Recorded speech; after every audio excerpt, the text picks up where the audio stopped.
నెల్లూరు జిల్లా నెల్లూరు రూరల్ మండలం 1వ డివిజన్ నారాయణపేటలో కార్పొరేటర్ జానా నాగరాజు ఆధ్వర్యంలో వైసీపీ నాయకులు ఆదాల ప్రభాకర్ రెడ్డికి మద్దతుగా ఎన్నికల ప్రచారంకు శ్రీకారం చుట్టారు.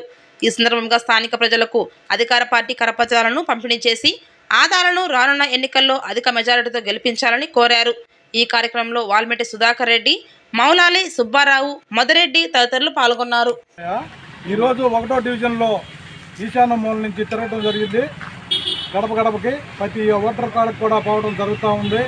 వాళ్ళందరూ కూడా బాగా సంతోషంగా ఉన్నారు. ఓటరు ప్రతి మహిళ తల్లి కూడా 40 సంవత్సరాల డబ్బులు వస్తున్నాయని కానీ, పిల్లకాయలకి అమ్మఒడి వస్తుందని కానీ, అదేవిధంగా నాడు నేడు కానీ చేనేతగా నేతన్న నేస్తం కింద 24,000 రూపాయలు వస్తున్నాయని, అదేవిధంగా ప్రతి ఒక్కరు కూడా పేద పిల్లలందరూ చదివించుకోవడానికి సంతోషంగా ఉన్నారు.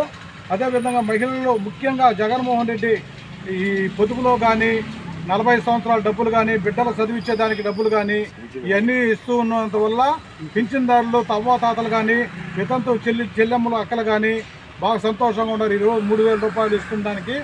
అదేవిధంగా రేపు రాబోయే రోజుల్లో ముఖ్యమంత్రి గారు ఇంకా కూడా పెంచుతారని బడ్జెట్లో సమావేశంలో తెలుస్తూ ఉంది. 4 నుంచి 5,000 దాకా కూడా ముసలివాళ్ళకి ఇచ్చే అవకాశం ఉంది. కాబట్టి అందరూ కూడా ఈ జగన్మోహన్ రెడ్డి ప్రభుత్వాన్ని మళ్ళా తీసుకురావాలని కోరుకుంటూ, అదేవిధంగా ఆదాల ప్రభాకర్ రెడ్డిని అత్యధిక మెజార్టీతో గెలిపించాలని ప్రార్థన చేస్తూ సెలవు తీసుకుంటాం.